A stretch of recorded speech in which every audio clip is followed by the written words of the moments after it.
Hello and good morning. Welcome to lecture 12. In this lecture, we are going to focus on some other approximate methods other than the time independent perturbation theory, on which we have spent roughly 2 weeks.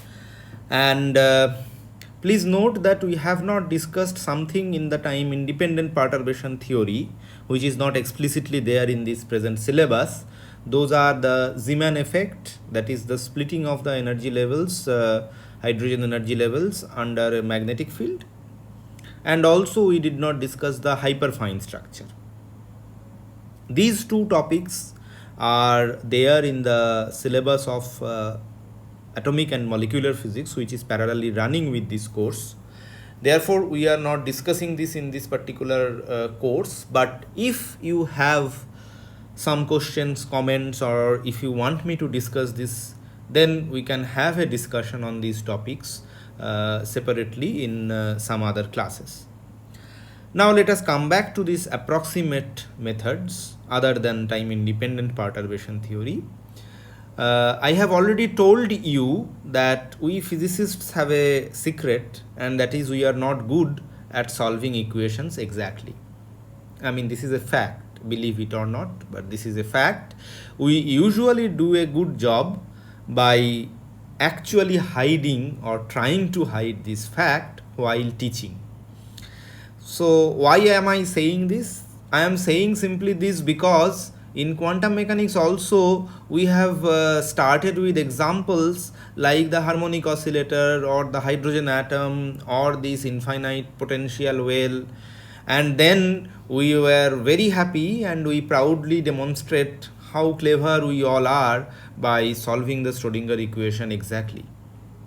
But we do not tell you while we solve these equations exactly that these are the only few examples that one can solve exactly. We cannot solve all the different problems that are there in quantum mechanics in exact manner. There are very few examples where one can solve a problem in quantum mechanics exactly and write the solution in a closed form.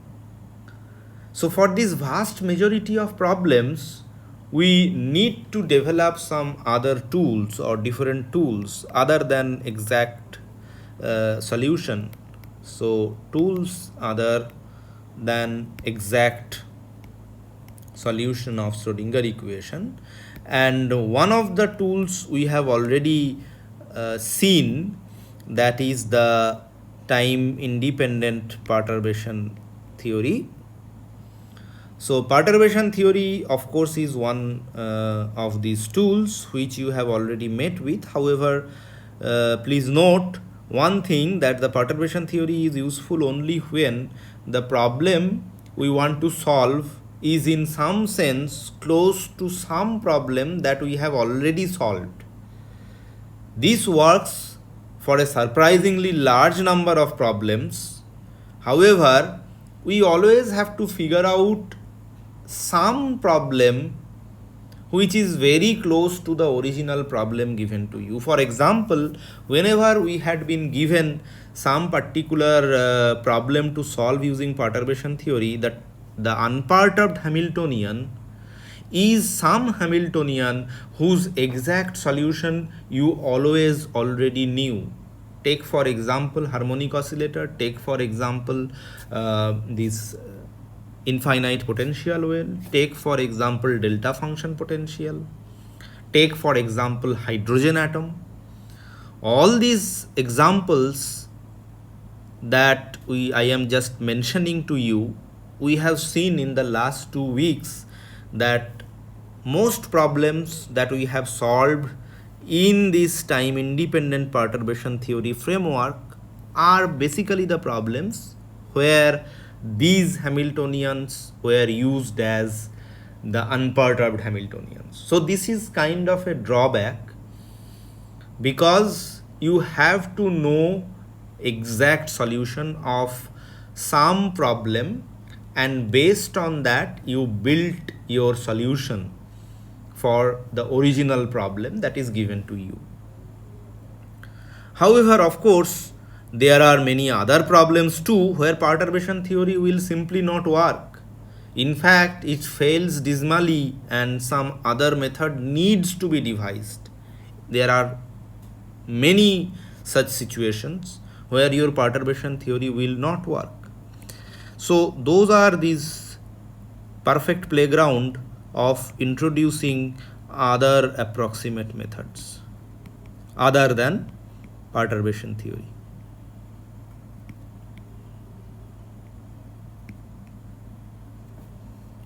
So these are problems which you can neither solve exactly nor perturbatively. So problems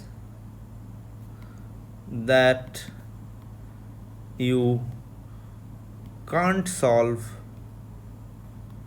exactly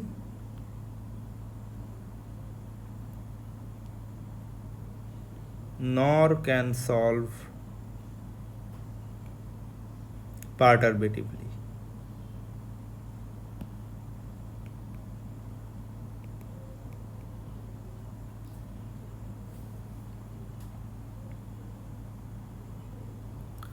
So in fact, at this stage, you should look at it like the following. In solving quantum mechanical problems, there is no single rule. Right? So far, you have seen that we have solved hydrogen atom, harmonic oscillator, or particle in a box problem, and we were able to find out some exact solutions. But then we also encountered time independent perturbation theory, in which you have to take some completely different route, different than the ones that you have obtained or you have used in case of solving the exact problem. So no single rule, single specified rule is there to tell you that this is the method that you should follow to solve this problem. We therefore need to develop our armory based upon our requirement. What we are doing now at this stage of the course is that we are putting one more ammunition to our armory to solving or for solving quantum mechanical problems given to us. So think of these other approximate methods just as another technique of solving quantum mechanical problems. So in this other approximate method chapter, we are going to first encounter something which is known as the variational principle or variational approach or the variational principle.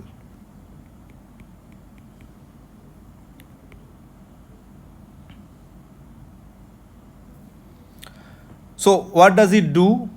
It provides a simple way to place an upper bound on the ground state energy of any quantum system. And it is particularly useful when you are trying to demonstrate the fact that bound states exist.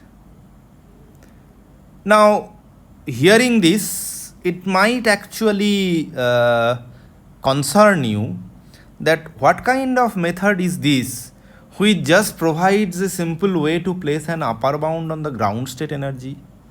Why should I be at all bothered about the upper bound on the ground state energy of some quantum system when I am here to solve a particular problem? So of course, the question that why should we be bothered about having an upper bound on ground state energy has to be answered. The answer is just like this, that often we will need only that information, and sometimes if you are clever enough, this bound is very close to the exact value. So we will see with some example that what exactly is going on and why should we be bothered about this bound and how to cleverly choose our wave function such that this bound is very close to the exact value. Now in this context, let me mention two very important theorems. So just two theorems, and that will give us a glimpse on what this principle is, and the rest is basically solving problems. So let me mention that this course is basically solving lots and lots of problems. So let us start doing that, but before that, the theorems. So the first theorem tells you that the expectation value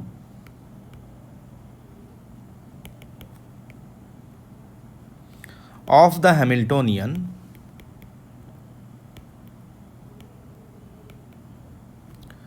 of a physical system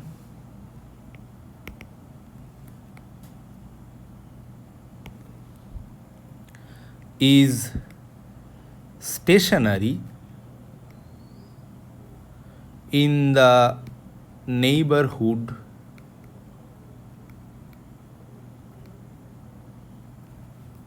of its eigenstates.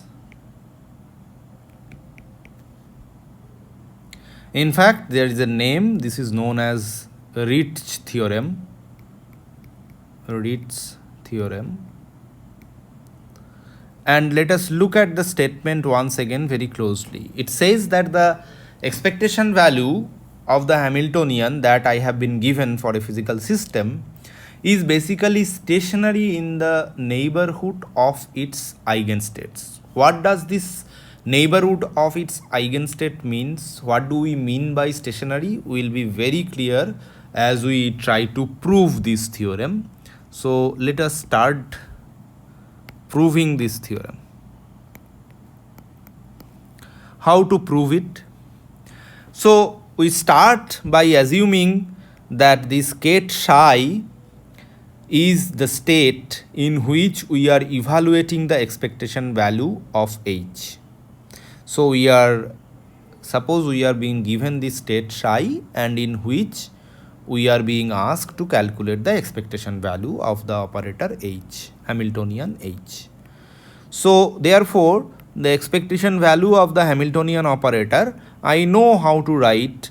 So it is just the matrix element psi h psi, and if this psi is not normalized, then I have the inner product in the denominator.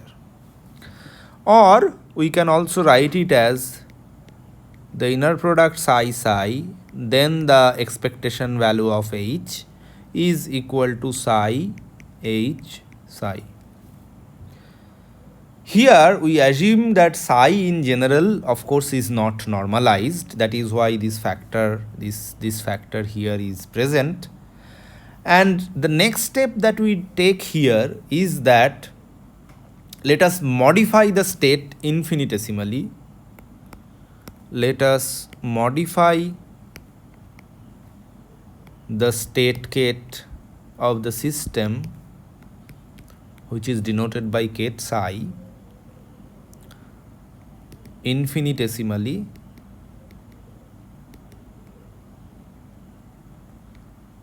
to a new state where my new state is being represented by ket psi plus ket of delta psi.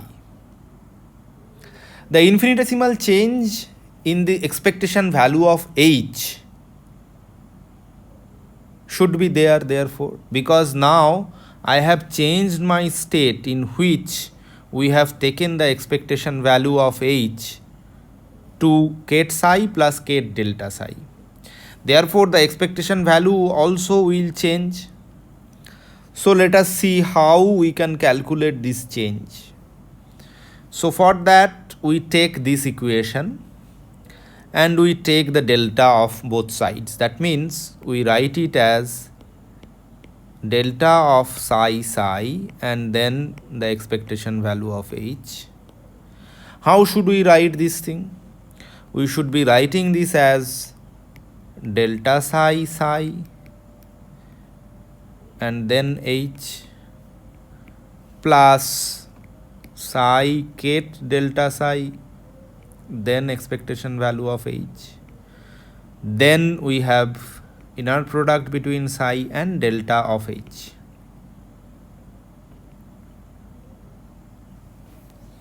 So this is basically the change in this left hand side of the equation. Let us actually again start numbering these equations. So these are the things, these are the equations that we have to start with. On the other hand, let us also don't forget that we only have changed the state psi in which we calculated h, or expectation value of h. Therefore, the expectation value of h should change, but not the Hamiltonian itself. Okay, so that is something we always have to keep in mind. I think my notation is a bit problematic here. What I mean to say is the following: this delta should be sitting outside, because what is changing is the expectation value of h because of the change in the state which is given by this delta psi. I am not changing the Hamiltonian by delta h. That is why this delta symbol should be outside the expectation value side. So that is the left hand side that we have written. What about the right hand side of this equation 2? That means if we infinitesimally vary this thing, psi h psi, what should we get? This is nothing but delta psi h psi plus psi h delta psi. Here we did not write the infinitesimal delta h because we really are not changing the Hamiltonian. So there will be no term such as bra psi delta h ket psi. Those terms will not be here in this right hand side, simply because expectation value of h is changing, not the Hamiltonian itself. Okay, so let us number this equation also. Now what we can do is that we can actually take these 2, 3 and 4 equation, and then we compare this with the equation 1 that we have written here. So what should we get? Not equation 1, rather equation 2. What should we get because of this? So we should get something like delta psi ket psi h plus psi delta psi h plus inner product and then delta h, and of course the right hand side is nothing but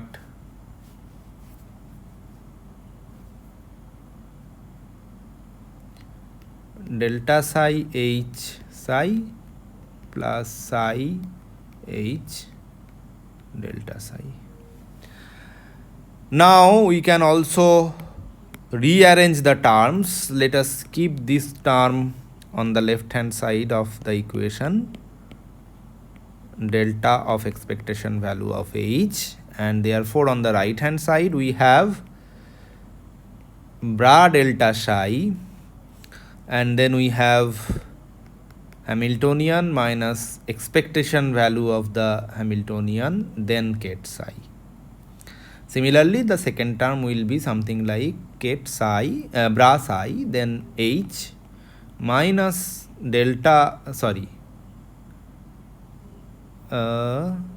yes, it's just h, expectation value of h, and then delta psi. That's it. So let us number this equation 5. So what we are going to do now, we are going to define something, some new notation. We are going to define Hamiltonian minus expectation value of Hamiltonian operating on ket psi. We are defining this as a new ket phi. Therefore, this equation would imply psi delta H is equal to delta psi ket phi plus bra phi ket delta psi.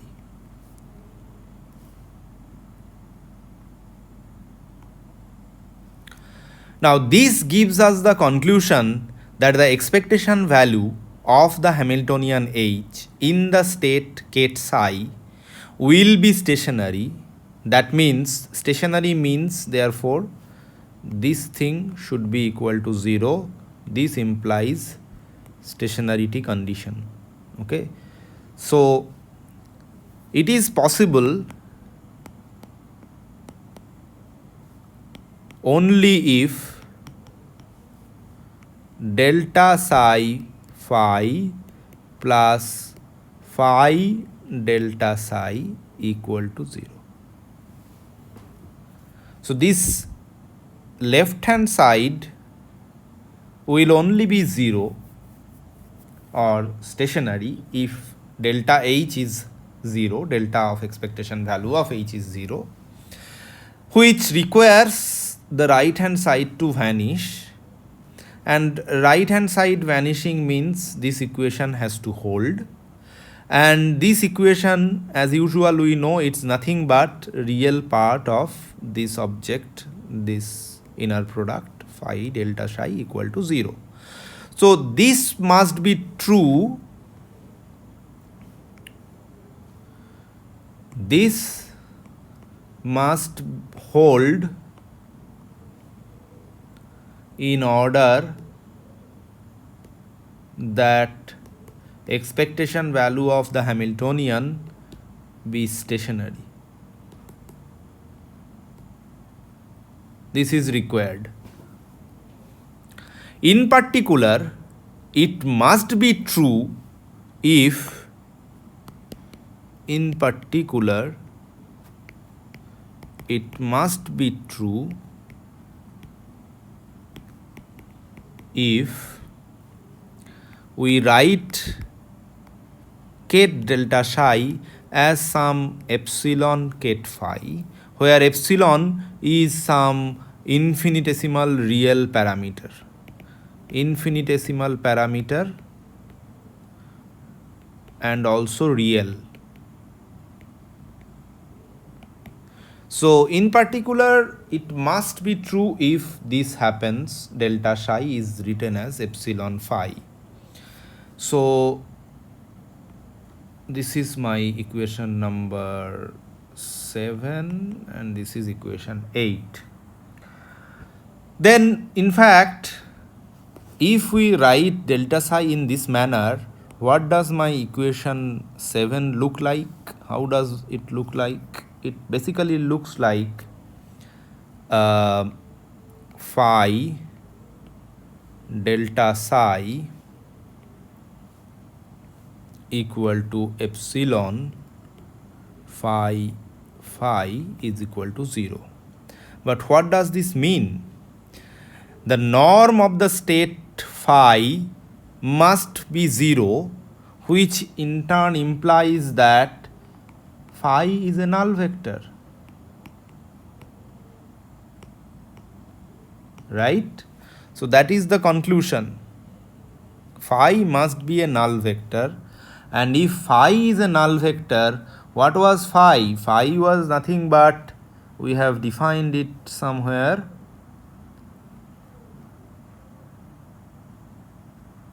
phi was here. So if phi is a null vector, then this immediately implies ket phi, which was defined as H minus expectation value of H equal to 0. This immediately implies H psi equal to expectation value of H psi, which of course is an eigenvalue equation, with the eigenvalue of course being this number which is the expectation value of H. But then what does it tell us? This shows that ket psi must be an eigenstate of the Hamiltonian for its expectation value to be stationary. that is the first important point, that ket psi must be an eigenstate of the Hamiltonian for its expectation value to be stationary.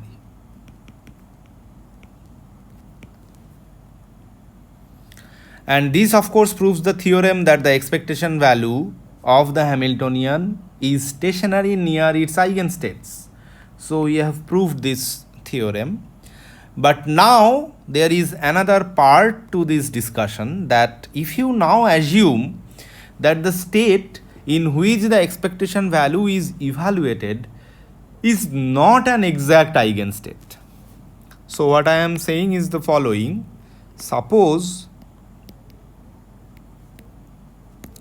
the state in which we have calculated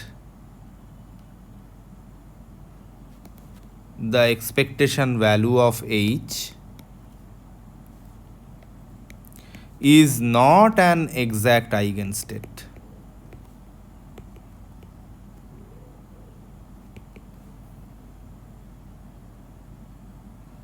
But suppose it differs infinitesimally from the eigenstate.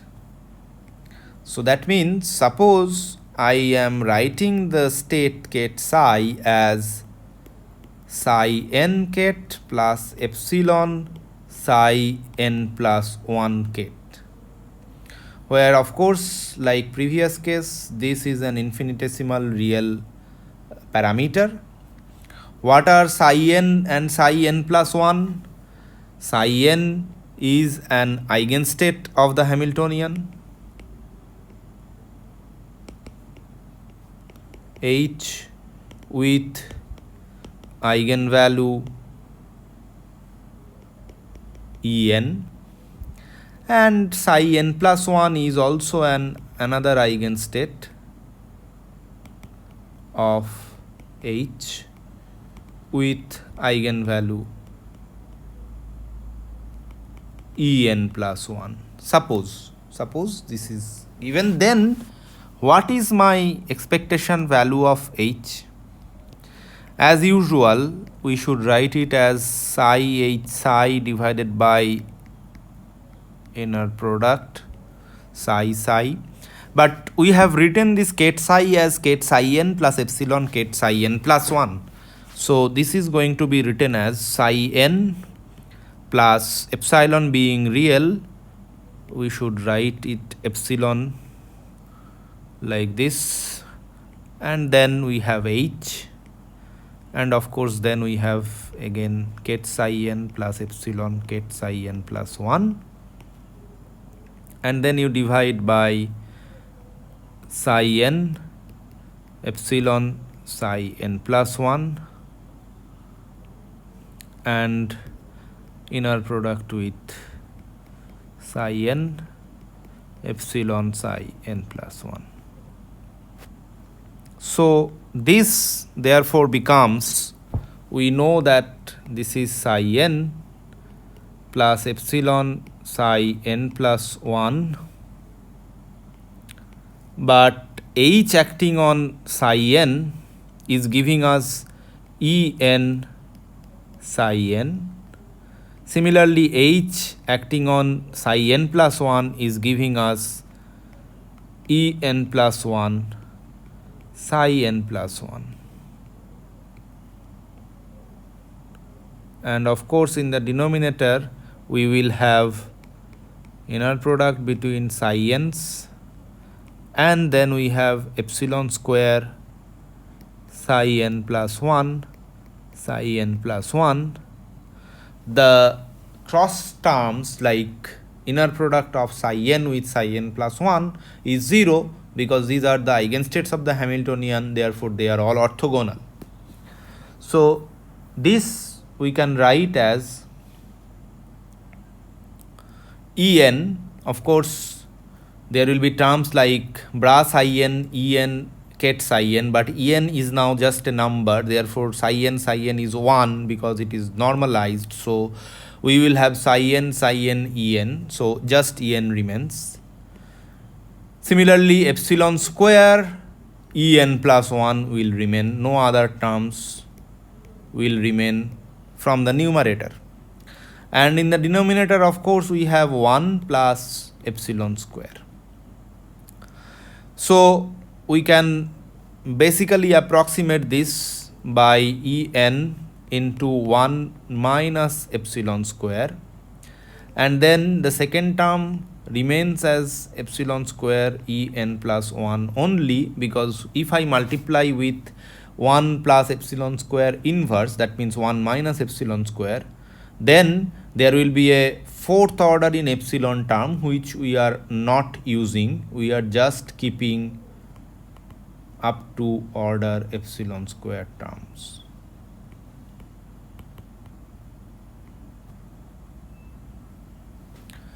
So this therefore can be written as En plus epsilon square En plus 1 minus En. That means this is just En and then all are higher order in epsilon square term. So what does this tell us? This shows us, this crucially shows us that if a wave function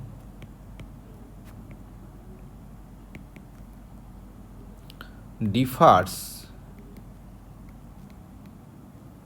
from an energy eigenstate by order epsilon terms, then the expectation value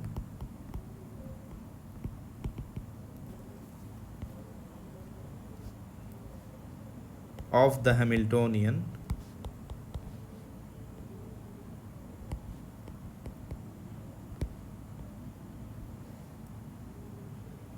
in the particular state will be different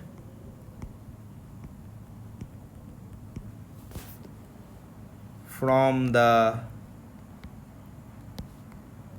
corresponding energy eigenvalue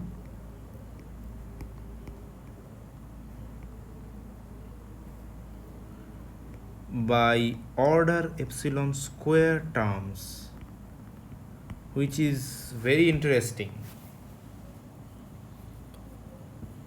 You see that we have a wave function, we have started with a wave function which differs from an energy eigenstate by order epsilon term. Then the expectation value of the Hamiltonian in this state turns out to be something which has epsilon to the power 0 term, and then we have all higher order terms. There is no epsilon order term in this expression. So this is therefore we can conclude from this that if we are clever enough, then by cleverly choosing a wave function, we can come very close to the true eigenvalue of the Hamiltonian. This is also very important, that by cleverly choosing the or a wave function,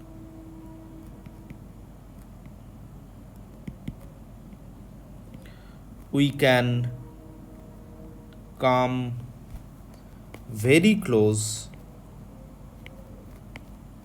to the true eigenvalue of the Hamiltonian.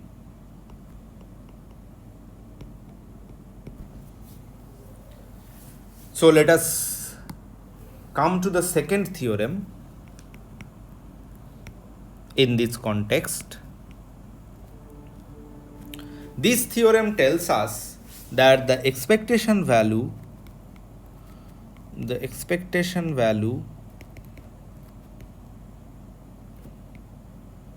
of the Hamiltonian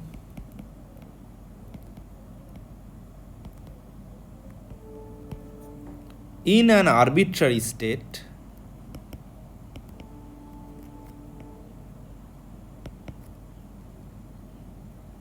is greater than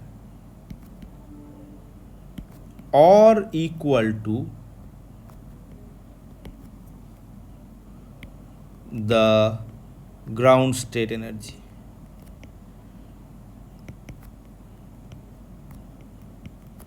E0. Mathematically, this means E, which is nothing but psi h psi, or this can also be written as expectation value of h, is always greater than or equal to E0, where E0 is the ground state energy. Of course, we will also prove this. How to prove this? Now, since the eigenfunction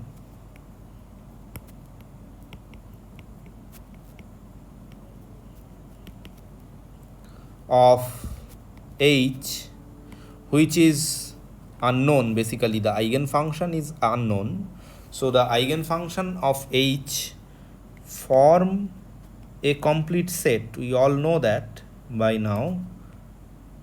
Since the eigenfunction of h form a complete set, we can express ket psi as a linear combination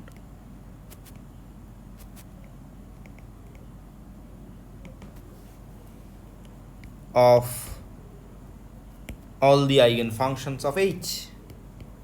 So mathematically, this means I will write ket psi as an psi n equal to 0 to infinity, where ket psi n's are all the eigenfunctions. Also, of course, we have to keep in mind that with sum over mod an square being equal to 1 to ensure that the states are normalized. Ket psi equal to 1. Then how should we write our expectation value of Hamiltonian or energy? Like this, psi h psi. This is what is the expectation value of the Hamiltonian. But now we should write it like this, that we have m from 0 to infinity, psi m, am star, and then the Hamiltonian operator. But then we also should write ket psi as an psi n equal to 0 to infinity. We just did not do anything, we just used this expansion in the eigenbasis. So this can be written as sum over m and n, am star an, and then we have psi m h psi n. But the Hamiltonian acting on h is going to give us en psi n. So we should write it as sum over m and n, am star an en, and then we will have inner product between these two eigenstates, which of course we know is going to give us Kronecker delta mn. So one of the summations should go away, n equal to 0 to infinity mod of an squared and then en. This we can always write in the following manner. So this we can always write as E naught, which is the ground state energy, an squared, where n is summation from 0 to infinity, and then we can write it as n equal to 0 to infinity mod an squared and then en minus E naught. This definitely will be greater than or equal to E naught. This is definitely going to be greater than or equal to E naught. So in the case of non-degenerate ground state, so this also is important, in the case of non-degenerate ground state, we have equality symbol to hold only if our coefficient a naught is equal to 1. When this equality holds, there is an equality sign here. This holds only when we are having this non-degenerate ground state if a0 is equal to 1, and which implies, of course, an should be 0 for n not equal to 0. So that's what the theorem tells us, that we have the expectation value of the Hamiltonian in any arbitrary state, and let us denote that state by k psi. Then the statement is that the expectation value of this Hamiltonian in any arbitrary state is always greater than or equal to the ground state energy E0, and this gives us a bound on the expectation value of the operator Hamiltonian, and of course this also gives us a bound on the ground state energy. So now let us consider a family of states. So now let us consider a family of states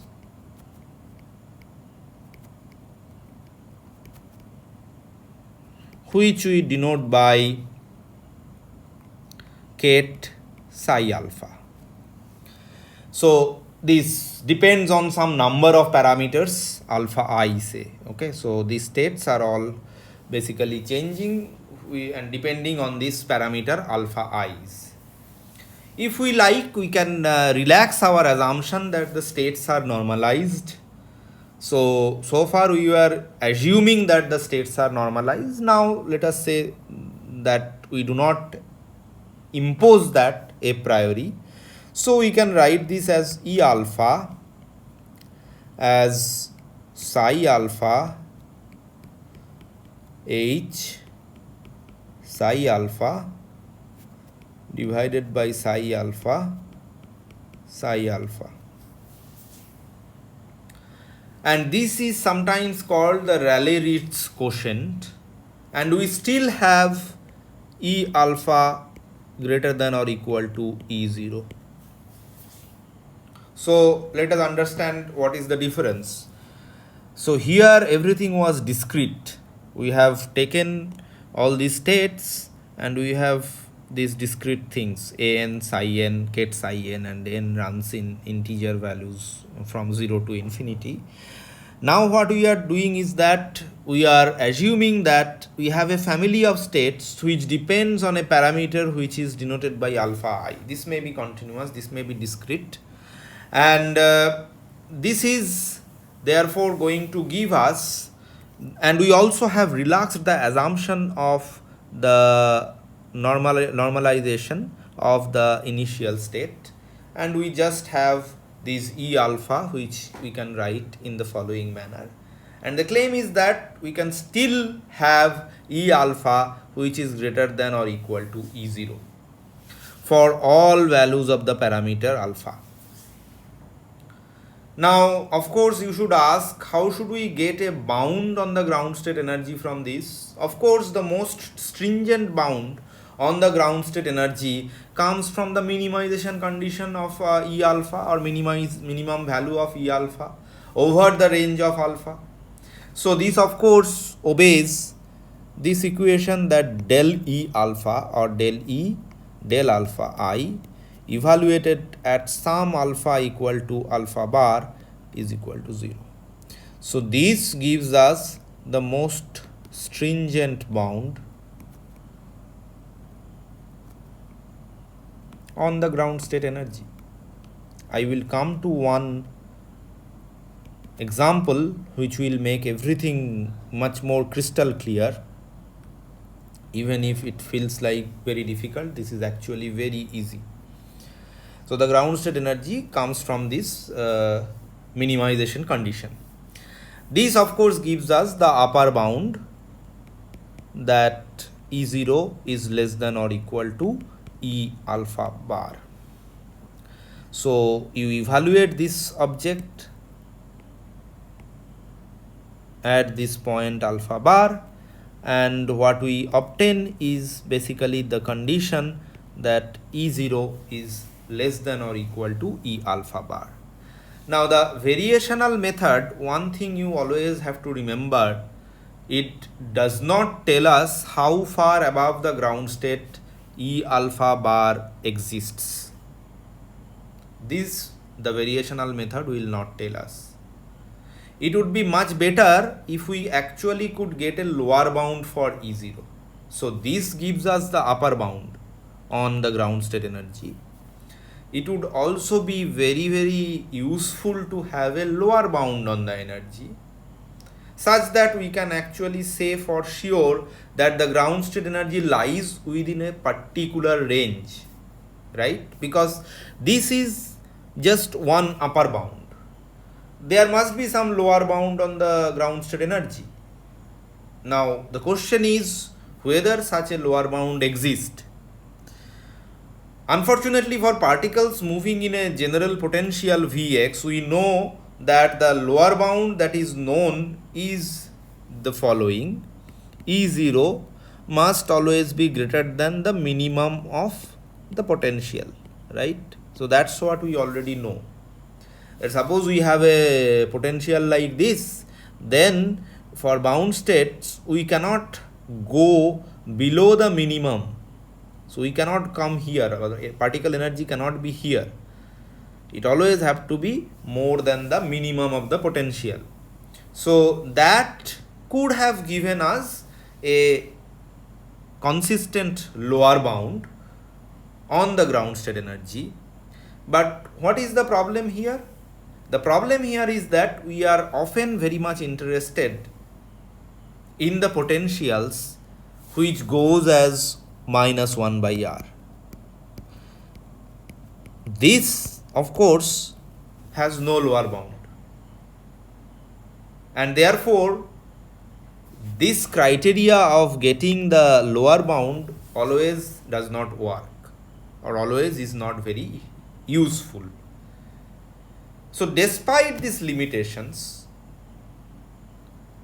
this method can be used very cleverly by choosing a set of psi alpha, which I talked about here, which are likely to be fairly close to the ground state, and the variational method can give remarkably accurate results. So that basically concludes our discussion about the two theorems that are there, and that based on this only we are going to build our whole approach to solve the problems using variational method. There is no more theory part here. Whatever was required we have discussed in these two theorems. Now we have to apply these ideas to solve the problems.